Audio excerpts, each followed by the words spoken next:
Last हमने discuss किया था अकाउंटिंग बेसिक्स के नाम से, अकाउंटिंग बेसिक्स 2। उस पे हम डिस्कस कर रहे थे कि हमारे पास जो एसेट्स होते हैं वो उनकी जो क्लासिफिकेशन है वो कितनी टाइप की हो सकती है। तो वो हमने बात की थी कि वो 2 टाइप्स की थी। एक हमारे पास थे करंट एसेट्स, दूसरे हमारे पास थे लॉन्ग टर्म एसेट्स। तो करंट एसेट्स में हम ये बात कर चुके थे कि उसमें हमारे पास जो एग्जांपल्स थी जो हम डिस्कस कर रहे थे वो 5 टाइप्स की एग्जांपल आई थी, जिनमें एक एग्जांपल हमने ये डिस्कस की थी कि कैश है, जो कि पहले भी डिस्कस हुआ था कि कैश क्या है। और इसी तरह कैश के बाद हमने डिस्कस किया था कि हमारे पास है मार्केटेबल सिक्योरिटीज। देन उसके बाद जो है वो हम डिस्कस कर चुके थे अकाउंट रिसीवेबल को, कि जो हम कस्टमर्स को उधार पे चीजें सेल करते हैं वो हमारे पास अकाउंट रिसीवेबल कहलाते हैं। अच्छा, इसी तरह नेक्स्ट हमारे पास जो है वो जो डिस्कस हुए थे वो थे इन्वेंट्री के नाम से करंट एसेट्स। और इसी तरह उसके बाद जो हमारे पास करंट एसेट था वो प्रीपेड्स के नाम से थे। तो ये 5 टाइप्स थी हमारे पास करंट एसेट्स की, जो कि हम प्रीवियस सेशन में डिस्कस कर चुके हैं। आज जो ये वाला सेशन है इसमें हम डिस्कस करेंगे कि जो लॉन्ग टर्म एसेट्स हैं वो क्या होते हैं। तो लॉन्ग टर्म एसेट्स हम ये बात कर रहे थे कि ऐसे एसेट्स हैं जिनकी लाइफ 1 साल से ज्यादा होती है। और इसके अंदर फर्दर अगर हम क्लासिफाई करना चाहें on the basis of the nature of long term assets, तो वो 3 तरह के हो सकते हैं। मैं अपनी बात रिपीट करूंगा। अगर हम एसेट्स की, कौन से एसेट्स की बात कर रहा हूँ जी, लॉन्ग टर्म एसेट्स की। अगर हम लॉन्ग टर्म एसेट्स की जो नेचर है उस लिहाज से क्लासिफिकेशन करना चाहें कि जो एसेट्स की नेचर होती है वो क्या है, तो वो नेचर ऑफ एसेट्स के लिहाज से एसेट्स जो लॉन्ग टर्म है उनकी 3 तरह की टाइप हो सकती हैं, 3 टाइप्स जी। उसमें पहली टाइप है टेंजिबल एसेट्स, दूसरी टाइप है इनटेंजिबल एसेट्स, और थर्ड टाइप है हमारे पास नेचुरल रिसोर्सेस। ये तीनों जो एसेट्स हैं ये लॉन्ग टर्म होते हैं, यानी कि इनकी लाइफ 1 साल से ज्यादा होती है। टेंजिबल एसेट्स कौन से हैं जी, एग्जाम्पल ले लेते हैं। टेंजिबल जिनकी फिजिकल एग्जिस्टेंस होती है, यानी कि जिनको हम टच कर सकते हैं और फिजिकल एग्जिस्टेंस हो। फॉर एग्जाम्पल फर्नीचर देख लें, फिक्चर देख लें, बिल्डिंग है, लैंड है, प्लांट है, मशीनरी है। ये सारे हमारे पास टेंजिबल एसेट्स हैं। और टेंजिबल एसेट्स जो है वो हमारे पास लॉन्ग टर्म एसेट्स होते हैं। इन अदर वर्ड्स, जो अभी तक मैंने आपके साथ डिस्कस किए थे एसेट्स, जो लॉन्ग टर्म एसेट्स थे, वो किस कैटेगरी के एसेट्स थे नेचर के लिहाज से, वो क्या कहलाएंगे, टेंजिबल एसेट्स। इन्हें फिक्स्ड एसेट्स का नेम भी दिया जाता है। इसी तरह हमारे पास नेक्स्ट आ जाते हैं इनटेंजिबल एसेट्स। अब देखें, टेंजिबल का ये ऑपोजिट हो गया। टेंजिबल को अगर हमने कहा था जिन्हें हम फिजिकली टच कर सकते हैं, इट मींस इनटेंजिबल ऐसे होंगे जिन्हें हम फिजिकली टच नहीं कर सकते उस तरह से, लेकिन वो बिजनेस को बेनिफिट प्रोवाइड करते हैं, बिजनेस को उससे ऑपरेशंस में लॉन्ग टर्म के बेनिफिट्स मिलते हैं। इसकी एग्जांपल क्या है, कॉपीराइट है। आप लोगों ने बुक्स पे देखा होगा कि जो ऑथर होते हैं वो, उनके नाम से उसका कॉपीराइट होता है, कि जो उनके इंटेलेक्चुअल राइट की प्रोटेक्शन होते हैं। आपने कोई बुक लिखी है तो डेफिनेटली उस बुक का बेनिफिट आपको लॉन्ग टर्म तक मिलना है। तो आप क्या करते हैं कि उसको पब्लिश करवाते हुए अपना कॉपीराइट ले लेते हैं, ताकि वही बुक कोई और ऑथर जो है या कोई और पर्सन अपने नेम से पब्लिश ना करवाए। तो वो कॉपीराइट होता है आपका, वो भी आपका एसेट और लॉन्ग टर्म होता है, उससे आपको बेनिफिट मिलता है। जैसे कि रॉयल्टी मिलती है ना आपको, कि जितनी कॉपी सेल होती रहेंगी उतना आपको एक उसका स्पेसिफिक मार्जिन होता है जो वो आपको मिलता रहता है। इसी तरह जो है वो कॉपीराइट के अलावा ट्रेडमार्क हो सकता है। आपने डिफरेंट प्रोडक्ट्स के जो है वो जो सिंबल्स होते हैं, जो उनके जो मार्क्स होते हैं, ट्रेडमार्क कहते हैं हम, वो देखे होंगे। तो इसी तरह गुडविल होती है, मुख्तलिफ इलाकों में इसको मुख्तलिफ नेम से जाना, जैसे पगड़ी होती है। एग्जाम्पल के तौर पर आप देख लें, जैसे कोक की गुडविल ले लें, बहुत ज़्यादा है। अगर वैसे आपका बिजनेस जो है वो मे बी हो कह लीजिए कि 1 करोड़ का, लेकिन just because of your brand, because of the good recognition the market, उसकी वर्थ 1 करोड़ की बजाय वो मे बी 5 करोड़ हो, 10 करोड़ हो। तो जो एक्स्ट्रा आप पे कर रहे होते हैं वो आपके लिए गुडविल के तौर पर कंसिडर किया जाता है, जिसके लिए मार्केट रेडी हो जाती है। इसी तरह आपको एसेट बाय करें या कोई शॉप बाय करें, किसी आउटलेट के लिए, तो मे बी उसकी जो अपनी वर्थ हो वो 1 करोड़ हो, लेकिन आप उसके लिए चूंकि वो उसका कोई पोजीशन, उसकी कोई जो कह लीजिए कि नेम की रिकग्निशन है वो इतनी ज़्यादा हो कि जिसकी वजह से वो ज़्यादा मार्केट में उसकी वैल्यू हो, तो वो आप जो हायर पे करते हैं उसकी वर्थ से वो आपके लिए गुडविल कहलाता है वहाँ पर। तो खैर, हम बात कर रहे थे यहाँ पर कि कॉपीराइट हो सकते हैं, पेटेंट्स राइट हो सकते हैं, जैसे फार्मूलाज वगैरह आपके होते हैं ना, उनके राइट्स वगैरह भी आपको जो है सिक्योर करवाना होते हैं। तो ट्रेडमार्क हो सकते हैं, गुडविल हो सकते हैं, तो ये सारे आपके पास कौन से हैं? इनटेंजिबल एसेट्स हैं। लाइफ इनकी भी 1 साल से ज्यादा, ये लॉन्ग टर्म है। अच्छा जी, इसी तरह नेक्स्ट देखते हैं, तो हमारे पास थर्ड जो क्लासिफिकेशन है लॉन्ग टर्म एसेट की, वो थी नेचुरल रिसोर्सेज। ये गॉड गिफ्टेड होते हैं। यानी कि टिम्बर देख ले, जैसे दरख्त वगैरह होते हैं टिम्बर, ये भी गॉड गिफ्टेड है, तो इनकी लाइफ भी 1 साल से ज्यादा होती है। तो ये आपके पास कौन से एसेट्स होते हैं? नेचुरल रिसोर्सेज में आ जाते हैं।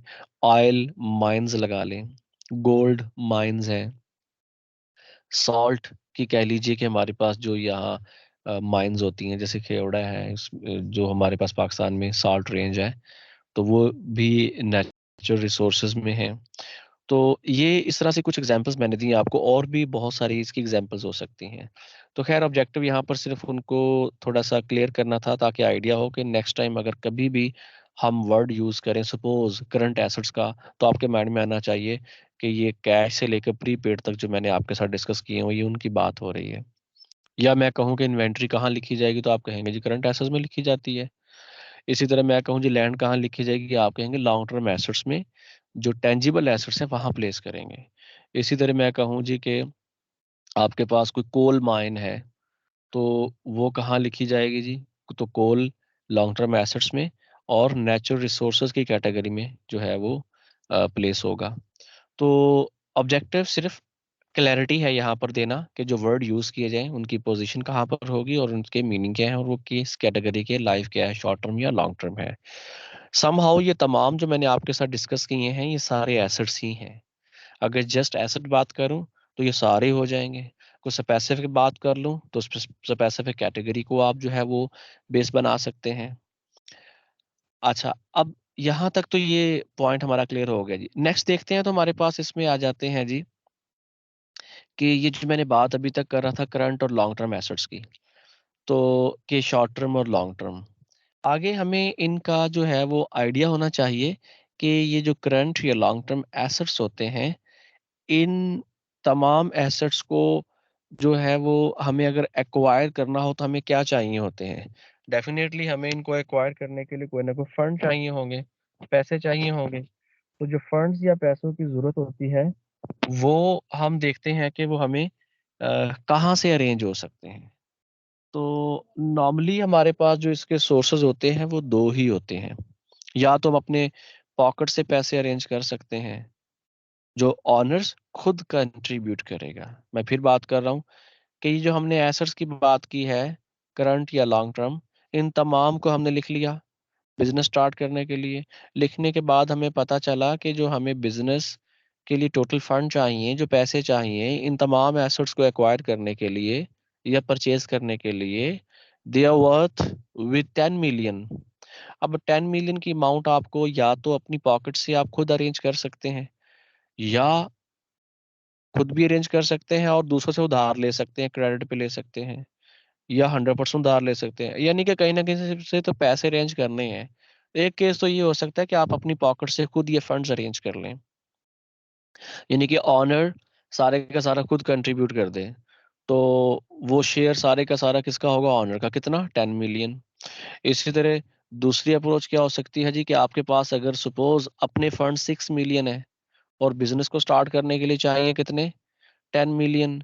तो डेफिनेटली 6 मिलियन ऑनर की कंट्रीब्यूशन हो जाएगी, 4 मिलियन आपको उधार लेना पड़ेगा, यानी कि क्रेडिट लेना पड़ेगा कहीं से भी। इस उधार या क्रेडिट को लायबिलिटीज के नाम से भी जानते हैं, क्योंकि बिजनेस की ये जिम्मेदारी होती है पे करना। ये बिजनेस लायबल होता है कि जो उधार लिया हुआ है, जो लोन लिया हुआ है, उसे रीपे करना है।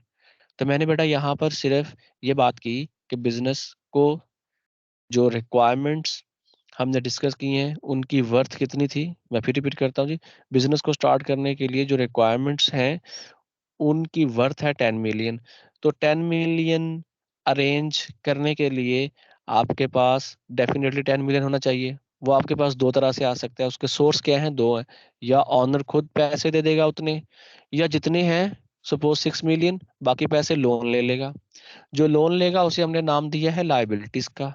और जो ऑनर खुद पैसे देगा वो ऑनर्स की कंट्रीब्यूशन है, उसे ऑनर्स एक्विटी के नाम से जानते हैं। Equity mean share, equity mean proportion, कितना प्रपोर्शन ऑनर का है बिजनेस में। सपोज मैंने बोला है 6 मिलियन, इट मीन्स 10 मिलियन में ऑनर का प्रपोर्शन है 6 मिलियन। और इसी 10 मिलियन में आउटसाइडर का, जहां से लोन लिया हुआ है हमने, उनका प्रपोर्शन है 4 मिलियन। जो कि 4 मिलियन जो लोन है वो, और 6 मिलियन जो ऑनर ने फंड्स दिए हैं बिजनेस को वो। तो 4 + 6 ये बन जाता है 10 मिलियन। तो ये 10 मिलियन फंड्स हैं बिजनेस के लिए। तो अब इनके नेम क्या है, 6 मिलियन चूंकि ऑनर ने पैसे दिए हैं, इन्हें ऑनर्स कंट्रीब्यूशन कह लेते हैं, इन्हें ऑनर्स प्रपोर्शन कह लेते हैं।